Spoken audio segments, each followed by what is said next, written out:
اللہ اللہ اللہ الحمد للہ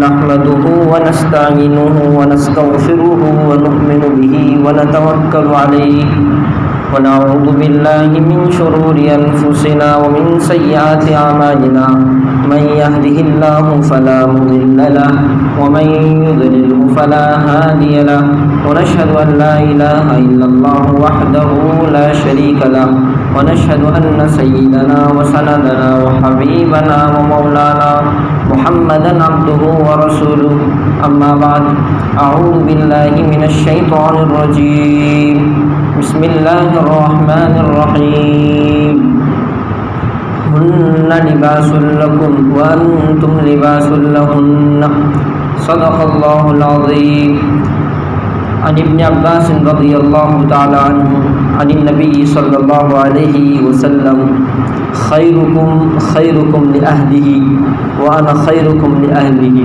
رواه ابن ماجه أو كما قال عليه الصلاة والسلام۔ میرے دینی بھائیوں بزرگوں، آج ایک بہت اہم موضوع پر میں آپ کے سامنے گفتگو کرنے کی کوشش کر رہا ہوں۔ دعا کیجیے کہ اللہ رب العزت مجھے صحیح کہنے کی اور ہم سب کو اس پر عمل کرنے کی توفیق عطا فرمائے۔ اسلام میں نکاح کی بڑی اہمیت ہے۔ اسلام میں خاندان کو بڑی اہمیت دی گئی ہے۔ خاندان زوجین سے بنتا ہے، یعنی میاں اور بیوی سے خاندان وجود میں آتا ہے، اور خاندان ترقی جو کرتا ہے وہ میاں بیوی کے اخلاق کی بنیاد پر کرتا ہے۔ اگر دونوں کا مزاج برابر رہا، دونوں کا انداز تربیت دینی رہا اور دونوں کا تربیت کا مزاج اسلامی رہا تو خاندان ترقی کرتا ہے۔ آج ہم کہتے ہیں نا کہ حضرت والا فلاں خاندان سے ہیں اور ان کا خاندان ایسا تھا اور ان کے خاندان میں یہ بڑی بڑی شخصیات پیدا ہوئی، تو اس کی بنیادی وجہ یہ ہے کہ زوجین کا مزاج اسلامی، زوجین کا مزاج شرعی، اللہ رب العالمین کے احکام کو پورا کرنے اور رب العالمین کی طرف سے آئے ہوئے احکام کو بجا لانے کی ان کے اندر فکر مندی ہوتی۔ ہم جو ہیں تو عبادت صرف اس کو سمجھتے ہیں کہ نماز کو پڑھ لیں، ہم اس کو عبادت سمجھتے ہیں، یا کوئی شخص یا کوئی عورت روزہ رکھ لے، اس کو ہمارے یہاں عبادت سمجھا جاتا ہے، یا کوئی آدمی قرآن کی تلاوت کرے، اس کو عبادت سمجھا جاتا ہے۔ یہ بھی عبادت ہے، یہ بھی عبادت ہے کہ آدمی اپنے گھر والوں کے ساتھ اچھا سلوک کرے، یہ بھی عبادت ہے۔ اور جب تک کہ ہم شریعت کے ضابطوں کو نہیں سمجھیں گے اور شریعت گھر والوں کے تعلق سے ہمیں کیا حکم دیتی ہیں اور کیا میسج اور پیغام دیتی ہیں، اس بات کو نہیں سمجھیں گے تو ہمارے گھر میں کبھی سکون نہیں ملے گا۔ آج دیکھیے، اگر سب سے زیادہ سکون کی جگہ اگر کوئی ہے تو وہ انسان کا گھر ہے۔ آپ غور کیجیے، ہر اعتبار سے سکون اگر آدمی کو کہیں ملتا ہے، مساجد تو ہیں، اس میں کوئی شک نہیں، دینی مجالس ہے، اس میں کوئی شک نہیں، لیکن عام طور پر آدمی کا سب سے زیادہ اگر وقت کہیں گزرتا ہے تو وہ اس کا اپنا ذاتی گھر ہے۔ سچ بتائیے، اگر اس کو گھر ہی میں سکون نہ ملے تو پھر وہ انسان کتنا ڈپریشن اور ٹینشن کا شکار ہوتا ہے۔ تو اس ٹینشن اور ڈپریشن سے نکلنے کے لیے ہمیں سب کو چاہیے کہ ہم اپنے گھر کے مزاج کو، اپنے گھر کے ماحول کو بنائیں۔ قرآن کریم کی ایک آیت کریمہ جو میں نے آپ حضرات کے سامنے پیش کی ہے، اس میں ہے ہن لباس لکم وانتم لباس لہن، یعنی مردوں کو یہ کہا جا رہا ہے کہ تم عورتوں کے لیے لباس ہو، اور عورتوں کو یہ کہا جا رہا ہے کہ تم مردوں کے لیے لباس ہو۔ دیکھیے ماشاءاللہ، جمعہ کا دن ہے، ہم سب نہا دھو کر آئے ہیں اور عطر وغیرہ لگا کر آئے ہیں۔ تقریباً ہر آدمی نے اپنا کپڑا جو سب سے عمدہ ہے اس کو پہن کر آج مسجد میں آیا ہے، اور ایک خوبصورت ماحول ہے، تو کپڑے سے آدمی کی زینت ٹپکتی ہے نا۔ اب کپڑا کتنی چیزوں کا کام دیتا ہے، کپڑا جو ہے تو سطر کو چھپانے کا کام دیتا ہے، کپڑا آدمی کے خوبصورت دکھنے کا کام دیتا ہے، کپڑا ایک تحفظ کا کام دیتا ہے، حفاظت ہوتی ہے، کپڑے کے ذریعے سے دھول سے حفاظت ہوتی ہے، مٹی سے، کچرے سے حفاظت ہوتی ہے۔ تو یہ کپڑا جس کی ہمارے نزدیک ایک اہمیت ہے، آدمی اس کپڑے پر کچرا نہیں لگنے دیتا، آدمی اس کپڑے پر کوئی گندگی نہیں لگنے دیتا، آدمی اس کپڑے کو صاف شفاف رکھنے کی پوری کوشش کرتا ہے۔ ظاہر سی بات ہے جب اس کپڑے کو صاف شفاف رکھنے کی پوری کوشش کی جاتی ہے اور اس کو پورے طور سے جو ہے تو اس کی حفاظت کی تدبیریں کی جاتی ہیں تو یہ کپڑا صاف ستھرا رہتا ہے۔ تو قرآن کریم نے بھی گویا کہ مرد اور عورتوں کو تشبیہ دی ہے، کیسے؟ کپڑے سے۔ جیسے کپڑا آدمی کی عزت ہے، کپڑا آدمی کی عصمت ہے، کپڑا آدمی کا تحفظ ہے، بالکل اسی طریقے سے مرد کے لیے عورت عزت ہے، مرد کے لیے عورت عصمت ہے، مرد کے لیے عورت جو ہے تو تحفظ ہے۔ بالکل اسی طریقے سے جیسے مرد عورت کے لیے، عورت مرد کے لیے۔ اب ظاہر سی بات ہے کہ جب دونوں کے اندر ایک دوسرے کو سمجھنے کی صلاحیت، ایک دوسرے کو لے کر چلنے کی صلاحیت ہوگی تو وہ خاندان ترقی کرے گا۔ ورنہ اگر آدمی نے ایک دوسرے کے حقوق نہیں سمجھے کہ میرے ذمہ عورت کے کیا حقوق ہیں، اور عورت نے نہیں سمجھا کہ میرے ذمہ مرد کے کیا حقوق ہیں، تو مسئلہ کبھی نہیں بن پائے گا۔ خاندانوں میں ٹکراؤ ہونا، آج جو مسلمانوں کے گھروں میں جھگڑے ہیں، مسلمانوں کے گھروں میں پریشانیاں ہیں، یا جس کسی کے گھر میں لڑائیاں، جھگڑے، فساد ہیں، تو اس کی بنیادی وجہ یہ ہے کہ میاں بیوی نے ایک دوسرے کے مزاج کو نہیں سمجھا۔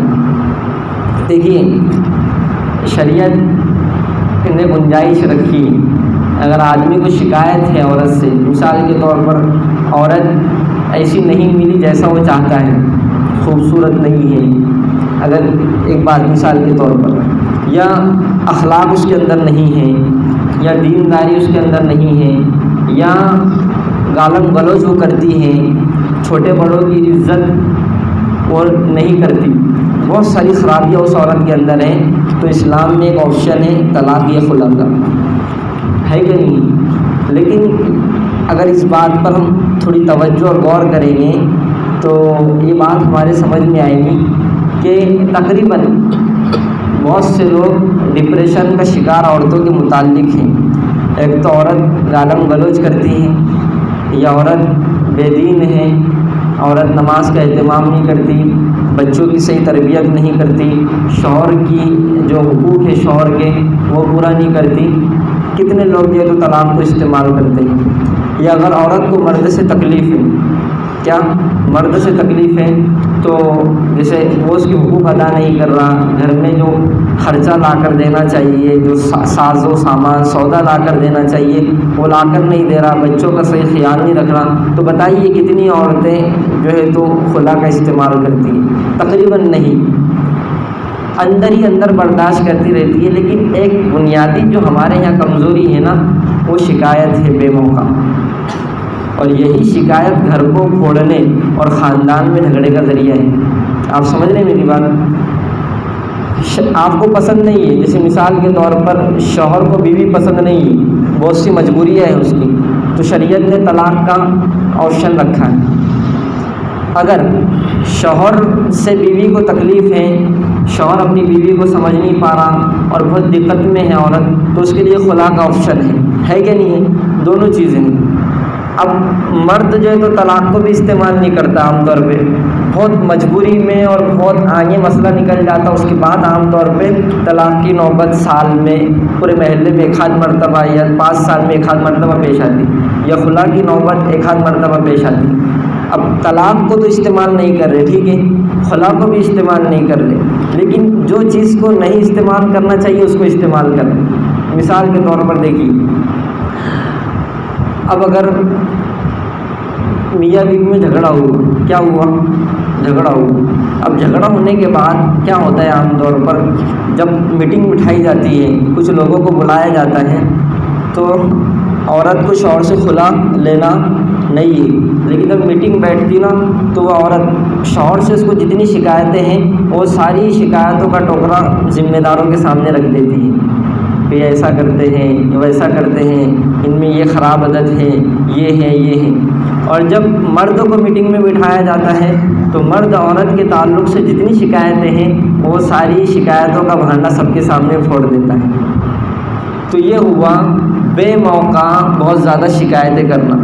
ظاہر سی بات ہے کہ ہمیں اس عورت کو طلاق نہیں دینا ہے، ایک عورت کو اس مرد سے خلا نہیں لینا ہے، تو پھر آپ کی شکایتوں کا فائدہ کیا ہے؟ آ رہی میری بات سمجھ میں آپ کی؟ جب اگر آپ ایک عورت اپنے شوہر کی شکایت پورے ذمہ داروں کے سامنے، دونوں خاندان والوں کے سامنے کر دیں گے تو بتائیے اس عورت کی حیثیت کیا رہے گی؟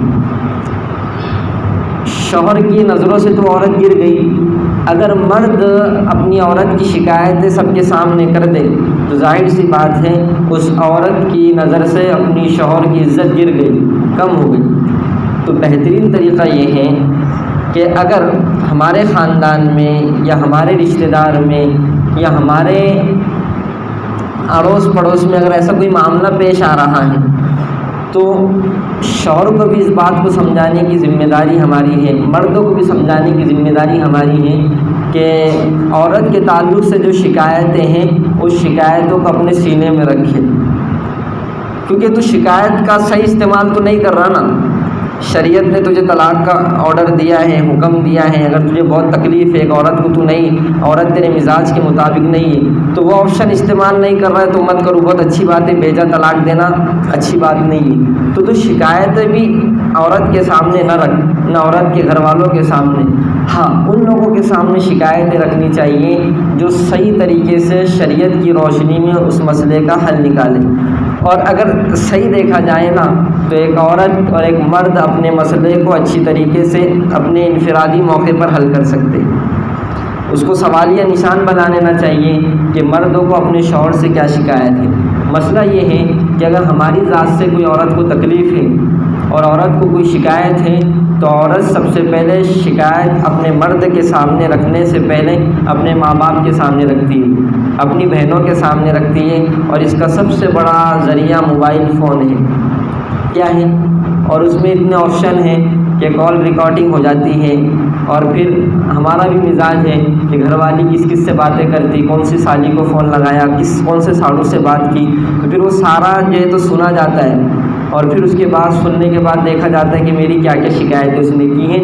بس یہ کال ریکارڈنگ اور یہ سالی کو شکایت کرنا ہے جو اپنی سگی بہن کو شکایت کر رہی ہے، یا اپنی گھر کی کمزوریاں جو ہے ناشکری کہ یہ تو کچھ لا کے نہیں ڈالتے گھر میں، نہ بچوں کا خیال، نہ عید گئی عید پہ نہ کپڑے لیے نہ لتے لیے، اور یہ ساری موٹی موٹی باتیں جو ہے یہ شکایتیں گھر کو اور خاندان کو توڑنے کا ذریعہ بن جاتی ہیں۔ اب ہمیں اگر ہم ایک والد ہیں تو ایک والد ہونے کی حیثیت سے ہمیں اپنی بچیوں کو سمجھانا ہے یہ بات کو کہ دیکھ، ہمیں شریعت یہ بتلاتی ہے کہ ہم جب کتابوں میں پڑھتے ہیں حضرت فاطمہ رضی اللہ تعالیٰ عنہ کی زندگی، تو حضرت فاطمہ نے حضور صلی اللہ علیہ وسلم سے کبھی اپنے گھر کی شکایت نہیں کی، اور حضور صلی اللہ علیہ وسلم نے اپنی بیٹی حضرت فاطمہ رضی اللہ تعالیٰ عنہ کو یہ پیغام دے کر رخصت کیا تھا کہ بیٹی علی کی اجازت کے بغیر کبھی گھر سے باہر نہ نکلنا۔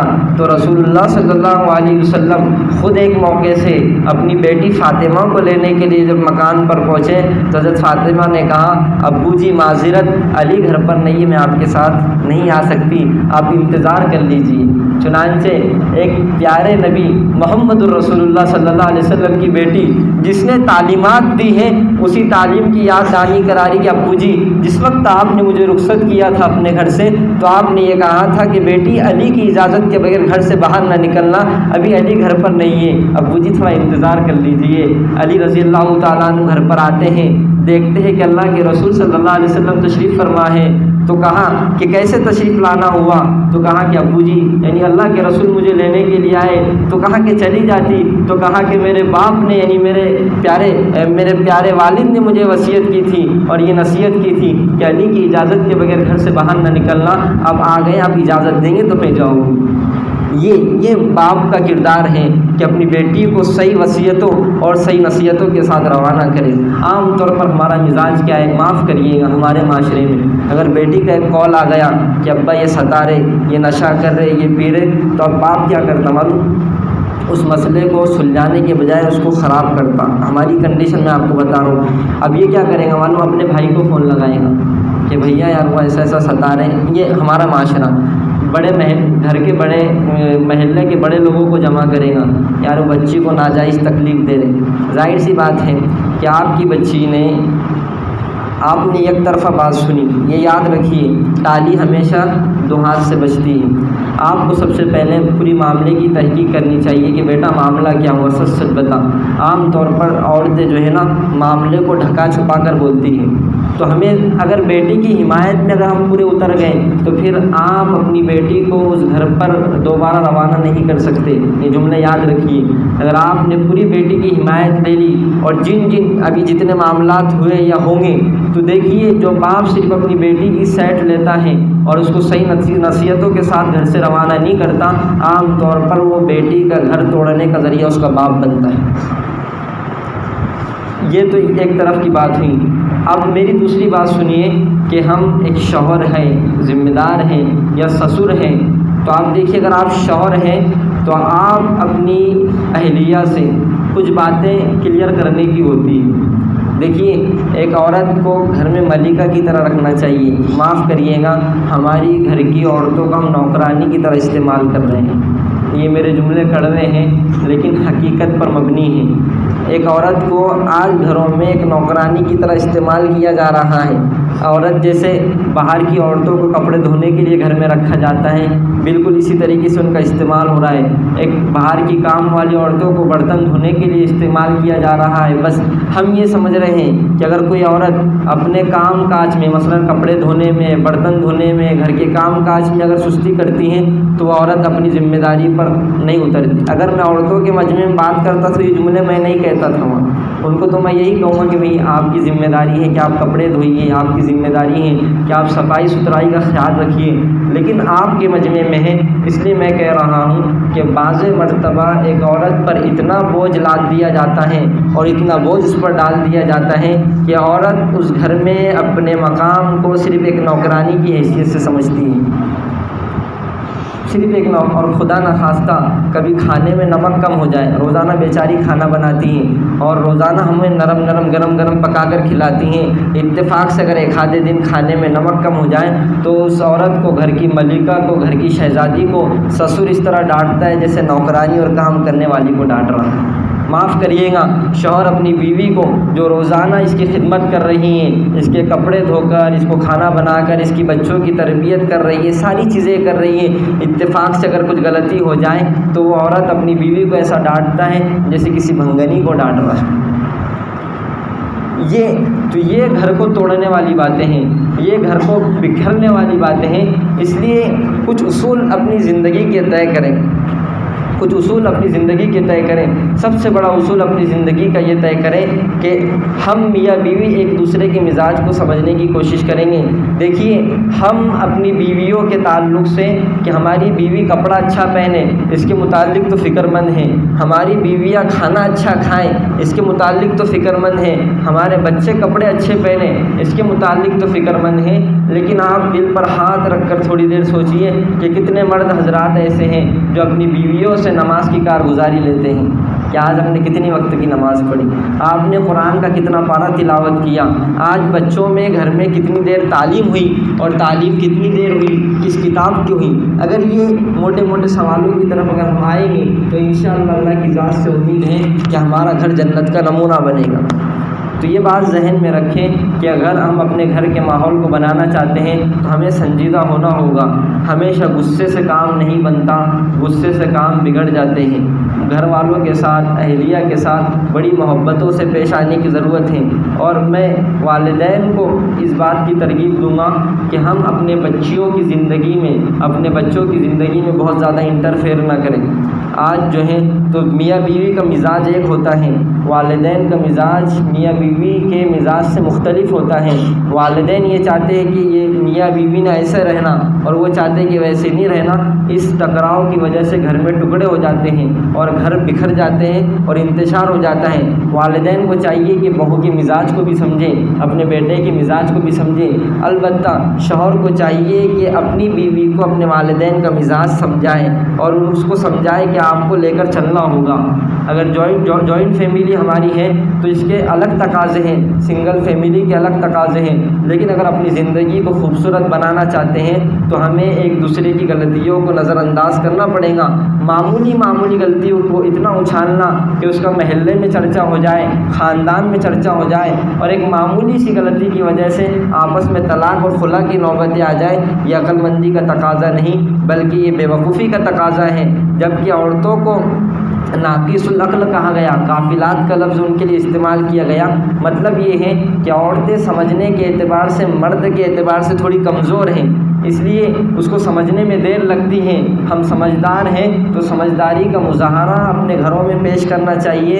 ہماری بے سمجھی بعض مرتبہ عورتوں سے زیادہ بڑھ جاتی ہیں جو گھر کو توڑنے کا سبب اور ذریعہ ہوتی ہے۔ اس لیے ہمیں زندگی میں کیسے قدم اٹھانے چاہیے، اس کے لیے شریعت، سنت اور علماء اکرام سمجھانے کے لیے موجود ہے۔